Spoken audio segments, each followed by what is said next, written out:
first baseman Lou Gehrig. The Iron Horse put together a Hall of Fame career, but certainly it was his words almost 75 years ago that carry the most resonance today. When Gehrig was forced to step away from the game he loved and spoke with the resonance about how the fact he was the luckiest man on the face of the earth, it was a speech that moved not only baseball fans, but all Americans overall. Chris Connolly looks back at this historic milestone.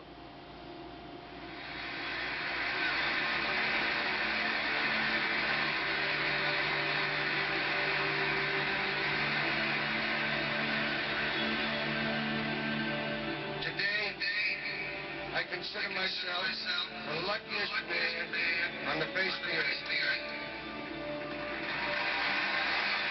As Lou Gehrig spoke those words, and for months afterward, Gehrig did not comprehend how unlucky he really was.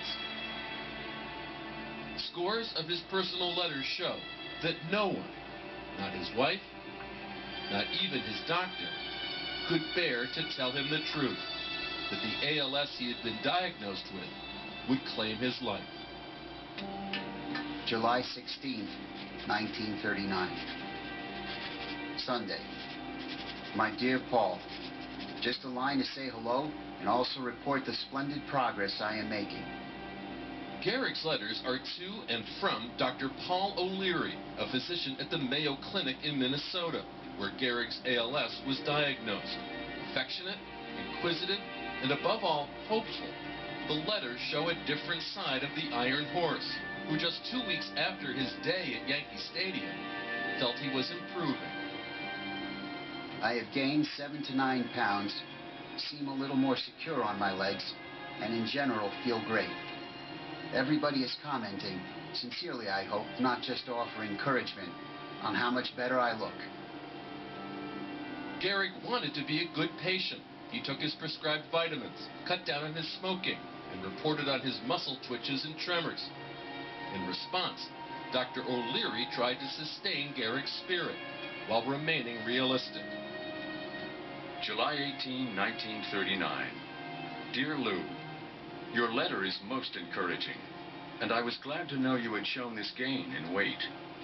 Some of that may be due, of course, to the fact that you are not exercising as much, but I think it is a good sign.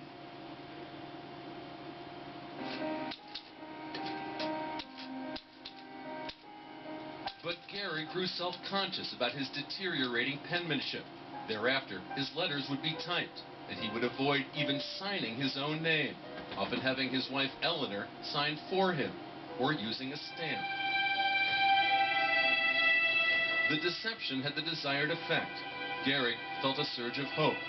But even as he began work at the New York Parole Commission, Eleanor Gehrig could see that his condition was worsening. Still, she appealed to Dr. O'Leary not to allow her beloved husband to give in to despair. January 13th, 1940. Dear Paul, he has had a rotten week, and each day I thought would bring his last step. His diction is getting more blurred, and the tone and strength of his voice is slipping. I really have sold him on the idea that he has a 50-50 chance for partial recovery. It would mean so much to him to feel that no matter how bad he gets, there is always a chance of his resuming his place in the world someday. As more weeks went by, the man who had willed his body to play in 2,130 consecutive games would confess how that body was betraying him. Less than a year after. You have little or no chance of materializing. There is definitely something going on within my body which I do not understand. Wednesday, Thursday, and Friday were very listless and depressing days. My left thumb and middle finger both hang, and it is only with great effort that my left wrist does not continually sag. Eleanor begged Dr. O'Leary to spare her husband the brutal truth. April 9th, 1940. Dear Paul, our boy is getting pretty discouraged. It must be very difficult for you to answer his last letter to you, and I feel we must all lie like mad. I want him to keep a thread of hope. There is no point in adding mental torture to the horrible experience he is now going through. Sincerely, Eleanor. April 16, 1940. Dear Eleanor, I have always disliked to tell falsehoods, but I feel that with Lou, we must keep his morale up. Our frank cases of amyotrophic lateral sclerosis here have not done well. By the beginning of 1941, Lou Gehrig knew what really lay ahead. He faced the end with courage, grace, and finally, acceptance. Dear Paul, it is getting a little more difficult each day, and it will be hard to say how much longer I can carry on. I need assistance almost every step I take, and you can imagine how depressing that is.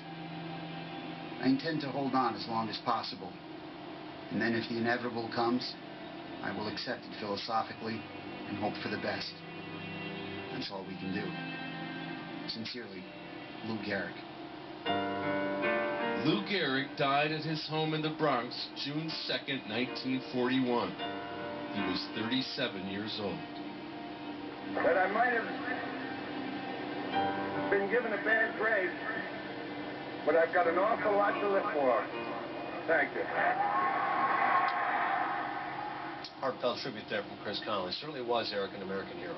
Well, I think the best first baseman of all time, one of the top 5 hitters of all time, but more importantly, he was a great son and a great husband and a great, really, just an example for every young person in America. And I think that's why we really think about Lou Gehrig the way we think about Lou Gehrig today.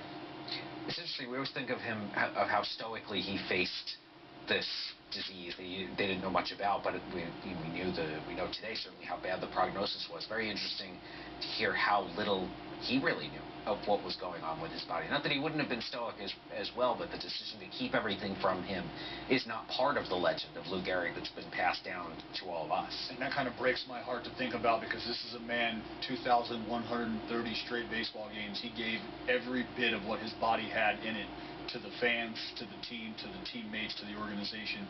And I think he might have deserved maybe a little bit more insight as to what was actually going on with him, even with the lack of information. This is a guy who gave you everything, and in his last few days, maybe just accommodate him. Jonathan Ike, a legendary book about Lou Gehrig, Luckiest Man. If you're interested in the topic, check that out. Gehrig in his career, 493 home runs.